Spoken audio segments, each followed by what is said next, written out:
Sir ये बताइए कि क्या राहु जब लग्न में होता है कि सूर्य की दशा अच्छी नहीं जाती है? नहीं, दशा की बात नहीं मतलब करो, अपने रिजल्ट अच्छे नहीं देता है सूर्य? सूर्य के फल खराब कर देता है जी। हाँ। इसका एक सबसे अच्छा तरीका मैं आपको बता दूं, राहु जब भी केंद्र में हो तो उन भावों में जो ग्रह उचका होता है वो खराब हो जाएगा। लगन में है तो सूर्य खराब हो जाएगा, चौथे में तो हाँ हाँ, खराब हो चलिए। जाएगा, सातवें में तो शनि खराब, 10वें में तो मंगल खराब। अगर राहु ठीक। केंद्र में है तो जो भी ग्रह उन भाव का होता है वो अपना खराब फल कर देगा। ठीक, आप ये देख लो। इसलिए जब राहु चौथे घर में हो तो शिक्षा ज्यादा अच्छी नहीं होती, क्योंकि शिक्षा का कारक गुरु है और हायर स्टडीज का कारक गुरु है, तो ऐसा व्यक्ति ग्रेजुएशन नहीं कर पाता अगर चौथा राहु हो तो। सर एक क्वेश्चन राहु से संबंधित ये था कि राहु जिस राशि में बैठता है उस राशि का मालिक अगर केंद्र में है त्रिकोण में है, एक तो ये लॉजिक है। दूसरी, क्या राहु से केंद्र में होना है या कुंडली के केंद्र में? कुंडली के राहु से मतलब नहीं। अच्छा, क्या होता है, वो अच्छा होता है कि खराब होता है? वो अच्छा होता है, वैसा ही फल देगा ना, उसका स्वामी अच्छा होता है, योग कारक बन जाता है फिर राहु। तो सर लगन को तो जो फर्स्ट हाउस है वो तो केंद्र भी माना गया है, त्रिकोण भी माना गया है। हाँ, इसीलिए तो उसका मैंने रीजन एक दिन बताया था कि लगन को केंद्र त्रिकोण में इसलिए रखा गया कि वो आपकी पूरी ऐसी चीजों को दर्शा देता है जो आप छुपा भी सकते हो, बता भी सकते हो, आपकी विल पे आप छुपा भी सकते हो, बता भी सकते हो। लेकिन पंचम और नवम की चीजों को आप जो है, केंद्र की चीजों को आप छुपा नहीं सकते, केंद्र त्रिकोण की चीजों ओपन है को, त्रिकोण की चीजों को दिखा भी सकते हो, बता भी सकते हो। केंद्र, सॉरी, त्रिकोण की चीजों को, केंद्र की त्रिकोण चीजों को छुपा नहीं सकते, और 6, 8, 12 की चीजों को आप दिखा नहीं सकते। ये एक सिंपल सा फंडा है कुंडली का। अब अगर मैं अपनी कुंडली को देखूं, सर कन्या लग्न है, 8वें घर में मेष राशि आ गई, वहां पे राहु पड़ गया, और मेष राशि का लॉर्ड मंगल लग्न में आ गया। तो अभी जो प्रमोद सर ने बोला कि राहु जहां बैठा है उसका जो राशि है उसका स्वामी केंद्र में हो या त्रिकोण में हो, तो मेरी कुंडली में तो वो केंद्र और त्रिकोण दोनों में बैठा हुआ है मंगल। बिल्कुल बिल्कुल। तो राहु की यहाँ दशा अच्छी अच्छा जाएगी देगा कि खराब देगा? राहु की दशा अच्छी जाएगी आपकी। सर एक क्वेश्चन ये था कि क्या नजर दोष होता है? सर देखिए, पहले नजर दोष को समझना पड़ेगा कि नजर दोष है क्या। नजर दोष बेसिकली ये माना गया है कि जब आपके ग्रहों की स्थिति खराब हो और दूसरे के ग्रह की स्थिति मजबूत हो, तो वो आपको अगर कुछ भी करता है तो उसका प्रभाव आपको मिल जाएगा नकारात्मक रूप में। आम शब्दों में हाय लगना, नजर लगना, या ये कहते हैं टोका टाकी हो जाना, ये सब चीजें होती हैं। तो पहले तो लगन को देखिए और चंद्रमा को देखिए, अगर उनसे संबंधित पाप ग्रहों का संबंध है या पाप ग्रह का गोचर उन भाव से चल रहा है तो आपको नजर या टोका टाकी लग जाती है। अब इसके पीछे भी 3-4 ग्रह काम करते हैं। पहली नजर जो लगती है वो लगती है मंगल से।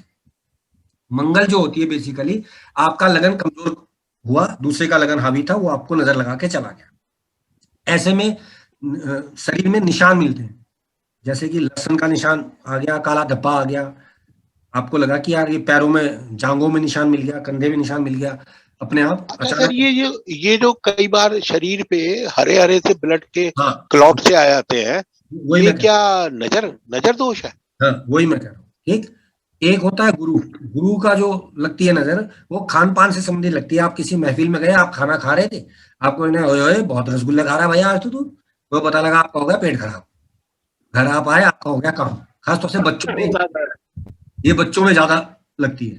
ठीक, बिल्कुल। और एक तीसरी होती है शनि से संबंधित, जो होती है दूसरे के काम को देख के जलना।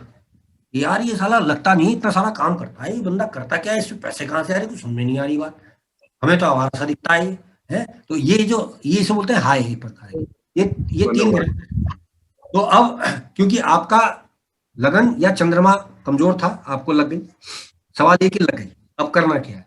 तो ऐसे में ना लगे, इसके 3 तरीके। पहला तरीका था कि डिस्ट्रैक्शन किया जाए, जैसे कि आप कुछ ऐसा आडंबर करके चलें आपको नजर कम लगे, जैसे कि काला टीका लगा लिया, बड़ा सा एक वो पहन लिया, क्या बोलते हैं, कुछ गंजा ताबीज टाइप, ताकि आदमी की एनर्जी सर उसमें। काला काला काला धागा बांध सकते हैं? नहीं, धागे से फर्क नहीं पड़ता, वो चीज दिखनी चाहिए ना सामने वाले को। जब वो चीज दिखेगी तो आपको उसकी एनर्जी का प्रभाव कम पड़ेगा ना। जैसे नहीं तो जब कोई ये आपको जो देखे कलावा वो आपसे पहले कलावा उस टाइप जो बांध देते हैं, आप सर उससे फिर मंगल का इफेक्ट आता है। आपको देखने से पहले व्यक्ति उस चीज को देख ले। इसलिए शादी ब्याह में औरतें गहने वगैरह पहन के चलती हैं ताकि लोग उनको ना देखे, गहनों को देख ले तो उनको नजर नहीं लगेगी। ये ये हुई ना बात सर। बस है?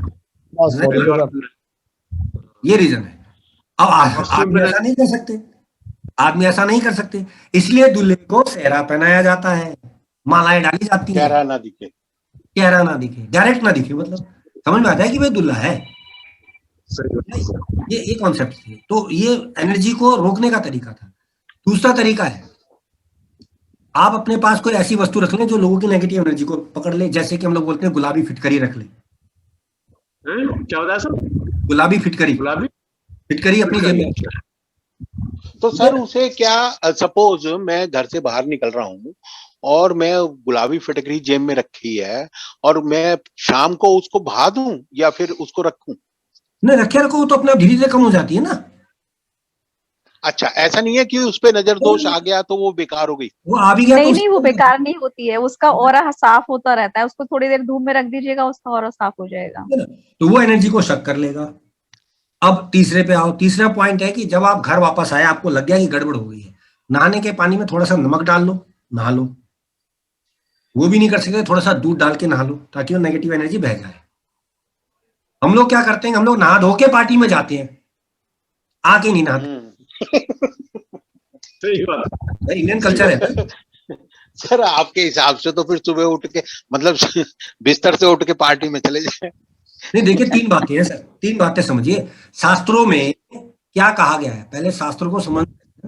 शास्त्रों में उन्होंने कहा कि स्नान का कॉन्सेप्ट क्या था, कि मुंह अंधेरे कॉन्सेप्ट इसलिए दिया गया था कि लोग बाहर नहाते थे, नदियों में नहाते थे। जी हाँ। ठीक है ना, उस पर कॉन्सेप्ट था ये। अब कालांतर में तो घरों में पानी आने लगा, रात को नहा लो, क्या आफत आ जाएगी। ये तब की बातें थी, हम वही चीज चल रहे हैं। फिर ब्रह्म मुहूर्त में उठना, अरे कौन उठ रहा ब्रह्म मुहूर्त में आज की तारीख में भाई। आज का जीवन शैली का स्टैंडर्ड अलग है, रात को पार्टियां होती हैं, देर तक सोते हैं, ये सब चीजें चेंज हो गई है ना। सर मैं ये नहीं कह रहा अगर कि ना करें, कर सकते हैं, बहुत अच्छा है, लेकिन वैसी लाइफ जी पाना थोड़ा सा मुश्किल होने वाला है। सर मुझे कुछ सर पूछना क्या, था। एक और बात आपको हाँ बता दूं, पूछिए। एक और बात बता दूं, सर मैं पहले जमाने सर में मैं अगर आप देखें तो रात को फंक्शंस नहीं होते थे। ध्यान दीजिएगा मेरी बात को। दिन भर में जी सर। आप सुबह सुबह स्नान करके आए, दिन भर आपने काम करा, रात को आप सो गए, सुबह उठ के फिर तुरंत नहाए आप। समझना, रात की पूरी एनर्जी को खत्म कर, क्योंकि नहाने का कॉन्सेप्ट था ही नहीं, बाहर जाना पड़ता था नहाने के लिए। बहुधा ये भी होता था कि जब दाह संस्कार वगैरह करके आते थे या कुछ नेगेटिव करके आते थे तो स्नान करके बाहर से आते थे घर में, नदियों में। इसलिए नदी के किनारे मुर्दा घाट बनाए गए, समझ रहे हैं आप, कि वहीं वहां नहाने में सुविधा रहेगी। ये कॉन्सेप्ट है। अब वो चीजें तो पॉसिबल नहीं हो रही ना, अब तो सब पैरामीटर उल्टा है। अब आप कहो कि किशोर जी रात को आके हम सो जाए, सुबह नहा लें, फर्क नहीं पड़ेगा। लेकिन यहाँ पर रात का कल्चर, क्योंकि रात को पार्टी हो रही है, रात को आप 12 बजे तक पार्टी में थे, 2 बजे तक आप घर आए, तो तब आपको नींद नहीं आएगी, क्योंकि बायोलॉजिकल क्लॉक खराब हुई है एक तो नींद डिस्टर्ब है। तो आप दोपहर में 2-2:30 बजे उठ के नहाएंगे धोएंगे, तब तक तो एनर्जी का काम तो हो गया ना, आपके शरीर में तो आ चुकी है एनर्जी। ठीक है, जी अखिलेश जी। ये कॉन्सेप्ट ना, ये देखो हमको समझना पड़ेगा और हम नहीं समझ रहे। उन्होंने क्लियर कहा कि जब भी आप बाहर से आएंगे तब आप स्नान करके ही आएंगे। पहले जब आदमी कहीं दूर देश से आता था तो नहा धोकर घर प्रवेश करता था, क्योंकि नहाने का साधन बाहर था, नदी नदी बाहर थी। अब नहीं है, अब हम घर पे आके बैठ गए, रात भर सोए, फिर सुबह अपना वो है। तो ये गलत हो गया। ऑफ कोर्स ब्रह्म मुहूर्त अलग है, वो कहानी अलग है, मैं उस पर नहीं जा रहा हूँ, मैं एक सिंपल वे में बात कर रहा हूँ। तो एक तीसरा तरीका ये कि आप आके नहा, तुरंत नहा लीजिए नमक पानी से, या वो भी नहीं कर सकते दूध से नहा लीजिए, वो भी नहीं कर सकते मान लो आपको लग रहा है थकान ज्यादा है, शरीर डंप है, काला नमक गर्म पानी में हल्का सा घोल लीजिए, उसमें पैर डुबो दीजिए, तो भी एनर्जी आपकी नेगेटिव एनर्जी बह जाती है। इसलिए आपने सुना होगा कि सफर के बाद ठंडे पानी में पैर डुबो के रखो तो एनर्जी हो जाती है, दिमाग बड़ा सर क्या इसका ये भी कोई उपाय है कि हम अपनी लगन को मजबूत कर लें, चाहे स्टोन पहन के? बिल्कुल है, दो तरीके हैं। नंबर एक, लगन का जो संबंधित रंग है वो आप टीका के रूप में लगा लें। जैसे मंगल है तो लाल रंग का टीका लगा लें, गुरु है तो पीले रंग का लगा लें, शनि है तो काला टीका लगा लें। अब इसके पीछे विज्ञान क्या है? जब भी हम कोई रंग इस्तेमाल करते हैं तो उससे वो कलर एनर्जी टकराकर वापस चली जाती है, जिससे वो रंग हमें दिखाई देता है। साइंस का फॉर्मूला है। अगर मेरा मंगल का लगन है, मैंने लाल टीका लगाया तो लाल रंग पे आपकी रोशनी गई, टकराकर वापस चली गई, मुझ तक तो अंदर घुसी नहीं, मैं बच गया। क्यों? वो तो आपके लिए पॉजिटिव होनी चाहिए क्योंकि लगन है आपकी मंगल। अरे तो मैंने लग्नेश की पोजीशन तो नहीं देखनी पड़ेगी। इसीलिए तो बाहर चली गई। मैंने इसीलिए तो लाल लगाई ना, ताकि मेरे से टकराकर वो उसकी एनर्जी वापस चली जाए, मेरी एनर्जी बची तो रहेगी। लग्नेश की पोजीशन का देखने का कोई मीनिंग नहीं है इसमें, कहीं भी हो नहीं, लग्नेश। लगन मजबूत करना है। लगने से मतलब लगनेश का लग्न लॉर्ड। सुनीति हाँ, जी का मतलब कहने का ये है कि जो लगन लॉर्ड है लग्नेश, वो अगर 6, 8, 12 में है तब तो अब स्टोन नहीं पहन सकते। उससे ना स्टोन में तो टीका लगाने का जैसे कह रहे हैं सर, तो भी टीका लगाए हम। देखिए, इसको समझिए, लग्नेश को 6, 8, 12 का दोष नहीं लगता है, हाँ, क्योंकि मेष लगन में अष्टमेश भी लगन का मालिक बनता है, वृश्चिक लगन में छठे भाव का बनता है, तो लग्नेश को 6, 8, 12 का दोष नहीं लगता। पहली बात। कुंभ लगन, मकर लगन हो तो आपका कुंभ लगन हो तो शनि द्वादशी बनता है, तो लग्नेश को 6, 8, 12 का दोष नहीं लगता है। क्लियर अर्थशास्त्र में लिखा हुआ है। पहली बात। क्यों? क्योंकि लगन पहले आएगा, छठे भाव का मालिक बाद में बनेगा, वो 8वें का बाद में बनेगा, 12वें का बाद में बनेगा, तो लगन पहले आया, इसलिए 6, 8, 12 का दोष लग्नेश को नहीं लगता। तो लग्नेश को स्ट्रॉन्ग कीजिए, पहली बात। एक लग्नेश को जब आप स्ट्रॉन्ग कर लेते हैं, टीके के रूप में कीजिए, सबसे बढ़िया। क्योंकि रतन तो आप 24 घंटे पहन के रखे हैं, तो रतन सबसे अच्छा तरीका है सर, टीका ही लगाया करेंगे। टीका दी बेस्ट है, ठीक है ना। अब आप देखिए, आप एक बेस्ट एग्जांपल देखेंगे, रामायण का एक जगह उल्लेख आता है कि तुलसी घाट पर भाई संतन की भीड़, चित्रकूट के घाट पे, चित्रकूट के घाट पे, चित्रकूट के घाट पे वही संतन की भीड़। अब इसको तुलसीदास चंदन घिसे तिलक करत रघुवीर, वो वाला है। अब देखो, चंदन का रंग क्या होता है? व्हाइट होता है सर, और मतलब क्रीमी सा, ऑफ व्हाइट होता है, क्रीमी होता है कलर। व्हाइट होता है बेसिकली। और वो रंग व्हाइट किसका है? चंद्रमा का है। और श्री रामचंद्र का लगन क्या है? कर्क लगन है। तो क्या तुलसीदास जी को ये पता नहीं था? सही बात है सर, आ गया समझ में? आ गया। वो क्या कह रहा है? तो मतलब सर ये हुआ कि वो अगर चंदन क्यों कह रहा लगन है, वो चंदन क्यों नहीं कहा उसने? वो चंदन क्यों कह रहा है? लेकिन इस पे एक भेद है, यहाँ हमें समझना है कि तुलसीदास जो है वो चंदन घिसे, समझ रहे? घिसे, बेसिक फंडा इज घिसे, यानी उन्होंने सेल्फ मेड किया है उसको, रेडीमेड की बात नहीं कर रहा वो। तो इस चीज के नहीं तो फिर सर, हम अगर चलो घिस के भी लगाते हैं तो, लेकिन हम लगाएंगे कैसे फिर उसको? जैसे रेड कलर का है, ग्रीन का है, येलो तो येलो तो मिल जाएगा। चंदन का रंग व्हाइट होता है भाई। हाँ, चंदन का तो व्हाइट हो गया, व्हाइट फिर हमें अगर ग्रीन कलर का लगाना है तो सपोज करो फिर उसमें वो कर्क लगन की बात है। कर्क लगन में बस नहीं, कर्क लगन हो गया। हम अपने लिए कह रहे हैं कि हम सेल्फ मेड चंदन मतलब बनाए कैसे, जब हमको अपना चंदन घिस के लगाना है। मैंने कब कहा कि आप चंदन लगाओ? मैंने तो कुछ ऐसा नहीं, चंदन नहीं, हम कलर जो लगाना है, मैं टीका लगाना है, तो उसका हम पूछ रहे हैं कि उसको हम कैसे सेल्फ मेड कैसे बनाएं। क्यों नहीं बना सकते? उसमें क्या दिक्कत है? कोई भी टीका, डिफरेंट कलर, वो तो आप बाजार से ला सकते हैं। अरारोट जानते हैं? हाँ, अरारोट ले लीजिए, उसमें कोई भी रंग मिला जो आपका लगन का है। ठीक है, ठीक है, ठीक। ग्रीन है तो हरा लगा लो, ठीक है, ठीक है। टीका सिंदूर तो होता ही है। देख, मंगल के लगन के लिए, कर्क लगन के लिए, सिंह लगन के लिए, धनु लगन के लिए, मिथुन शनि के लगन के लिए और मीन लगन के लिए तो कोई प्रॉब्लम है ही नहीं, ये तो सब जगह। कन्या में ही प्रॉब्लम आनी है, 3 और 6 में। हाँ, 3, 6 में प्रॉब्लम आनी है, इसलिए तो पूछ रही थी। हरा रंग मिला के लगा लो, ठीक, सिंपल सा तरीका है, ठीक है ना। तो सर ये धनु लगन में, अब इसके पीछे अन्य तथ्य को पकड़ते हैं कि साउथ इंडियन लोग 3 लगाते हैं ऐसे। हाँ, त्रिपुंड, और तीनों व्हाइट लगाते हैं। जी। एक ब्रह्मा विष्णु महेश का प्रतीक है वो। ठीक। अब कुछ होते हैं जो शैव प्रथा वाले हैं, वो यूं लगाते हैं ऐसे, यूं, और बीच में डॉट, वो पीला होता है, बीच में लाल डॉट होता है। ठीक। वो वैष्णव वाले जो होते हैं। तो ये इस तरह से चीजें की गई थी, हम लोगों ने नहीं समझी ना। हम लोग वहीं तक रह गए कि भाई माँ कहती थी काला टीका लगा ले, बस हमारी कहानी वहीं खत्म हो गई। तो हर चीज के पीछे ज्ञान ने काम किया, उसको समझना पड़ेगा। तो उससे डिस्ट्रैक्ट हो जाता है आदमी का। अब आप अगर संत महात्मा को देखते हो तो उसके टीके से समझ में आता है कि ये साधु सन्यासी है भाई, उसके कपड़ों से नजर आता है कि ये साधु सन्यासी है भाई।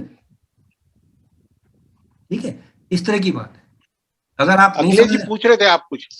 हाँ सर, सर मैं ये पूछ रहा था सर कि जैसे ग्रहों की चाल का क्या इफेक्ट पड़ता है, जैसे गुरु बीच में चाल तेज हो गई सर, इसका क्या इफेक्ट पड़ेगा सर? नहीं देखिए, यहाँ पर चाल से संबंध क्या है कि पृथ्वी से देखने में उनकी गति में कुछ फर्क आया, जैसे कि अभी अतिचार योग पे आया या धीमा हो गया। अतिचारी सही कहते हैं सर, अतिचारी किसे कहते हैं? अतिचारी में जब अतिचारी। मानते हैं कि रफ्तार कुछ ज्यादा तेज हो जाए उसकी, अच्छा, तो अभी कुछ दिन पहले भी थी जिसकी वजह से पुराना फैला गुरु गुरु के अतिचारी गुरु है। जी। तो ऐसे में एबनॉर्मलिटी होगी ना, उससे रिलेटेड चीजों की कारकत्वों में तेजी बहुत तेजी से दिखाई देगी। इसीलिए जब भी कोई ग्रह तेज मूवमेंट करता है, जैसे कि चंद्रमा है, तो उनका कमोडिटीज पर राज किया गया। चंद्रमा को कमोडिटीज का कारक बनाया गया है कि वो प्रतिदिन दुनिया में होने वाली हलचल का कारक चंद्रमा है। समुद्र में लहरें आना, ज्वार भाटा आना, कोई भी चीज बहुत तेजी से होना, उसका कारक शनि है। भूकंपन का कारक, भूकंपन क्या है? शनि का कारक शनि है। तो भूमि का कंपन बहुत कई सालों में आता है। आपने बहुत कम सुना होगा कि साल 2 साल में भूकंप आता है या 30-35 साल में बड़ा भूकंप आता है, रोज नहीं आता। अब कुछ जगह आता है, वो एक अलग बात है। जैसे जापान की बात करें तो जापान ऐसी प्लेटो पे वहां आता है, लेकिन फिर भी हम कंपेरेटिवली चंद्रमा की चीजों को कहेंगे तो लहरें समुद्र में जल्दी उठती हैं कंपेरेटिवली भूमि की लहरें उठना। तो ये, और मैं बार बार कहता हूं कि कुंडली में चंद्रमा जहां जाता है उस चीज की अधिकता है, शनि जहां है उस चीज की कमी है। बस सिंपल सा मतलब सर थोड़ा सा दोबारा। भाई चंद्रमा जहां है उस चीज की अधिकता है कुंडली में। आपका कहाँ है? लगन में है जी। लग्न में है इनका तो। आपके अंदर मानसिक चंचलता ज्यादा रहेगी, कुछ भी कर लो आप। सेकंड हाउस में है सर, बुध के साथ में है तभी तो। नहीं, बुध के साथ में आपके लगन में तो आ गया ना, तो चंचलता है, आदमी हिलता जुलता रहेगा, बैठ नहीं सकता। सर ये हम अतिचारी कुंडली देख के कैसे पहचान लेते हैं कि ग्रह अतिचारी है? कुंडली में नहीं होता, कुंडली में नहीं होता। गति गोचर में है तो गोचर। नहीं, वो गणेश सर तो बताते थे, देख के बता दिया करते थे कि ग्रह अतिचारी है। नहीं, वो डिग्री चेक किए बिना नहीं कर सकता। वो डिग्री चेक करके बता देते थे कि वो डिग्री से ग्रह पता लग अतिचारी है। डिग्री से पता चल तो जाएगा। वही पूछ रही हूँ, कैसे पता चलेगा डिग्री से? मतलब उसमें हम कोई क्या देखें पर्टिकुलर? हर ग्रह की एक लिमिट है, जैसे कि बृहस्पति 13 महीने में चेंज करते हैं। हाँ, वो बृहस्पति का ही बताते थे। ठीक है, उस दौरान वो 10 महीने में कर गया चेंज, तो पता चल गया अतिचारी था। वो डेट याद होगी ना, उस साल की डेट याद होगी, उस साल जल्दी वो उन्हें याद होगी, तो इसलिए तो। वैसे बिना याद किए तो कोई हम जनरल नहीं बता सकता ना। अखिलेश जी, आपका चंद्रमा कहाँ है? सर मेरा सेकंड हाउस में है सर। तो पैसे की अधिकता है सर, पैसे और कुटुंब परिवार की अधिकता है। हाँ सर, ठीक ठाक है। नहीं सर, इससे ये भी नहीं है कि भी थोड़ा सा बोलने की जल्दी रहती है। केंद्र ध्रुव योग है, आगे पीछे कोई ग्रह नहीं है सर, आगे पीछे कोई ग्रह नहीं है सर। वो अलग बात है सर, वो केंद्र योग है। आदमी अपने लिए खर्चा कम करता है, दूसरों के लिए खूब करेगा, क्या दिक्कत है? ठीक है सर, इसका यही आप अपने लिए खर्चा नहीं करोगे कभी भी। केंद्र योग का ये प्रभाव मैंने देखा कि आदमी अपने लिए खर्चा नहीं करता। सर आपने एक बार प्रश्न कुंडली वाली क्लास में ये बताया था, मंगल आया था 12th हाउस में और वहां मेष का मंगल था। आपने कहा था कि अभी ये जो क्वेश्चन था कोरोना से रिलेटेड कि वो कब खत्म होगा। आपने बोला था कि जब ये अभी कोरोना है, मंगल यहाँ पे आ गया है तो ये बड़ी फैलेगा अभी, लेकिन जब वो कर्क में पहुंचेगा मंगल तो वो नीचता पे आ जाएगा। तो नीचता पे ये डॉक्टर लोग और ये अस्पताल और सब लोग काफी नीचता पे आ जाएंगे। तो सर जो नीचता आज की तारीख में हो रही है, ये तो क्या उससे भी ज्यादा नीचता पे उतरेंगे लोग बाग अभी? 100%। अभी तो कुछ भी नहीं सर, अभी इससे ज्यादा पर हो जाएगा। या ये कह लो कि जो अभी के कर्म है उनके तब वो रिजल्ट नजर आएंगे।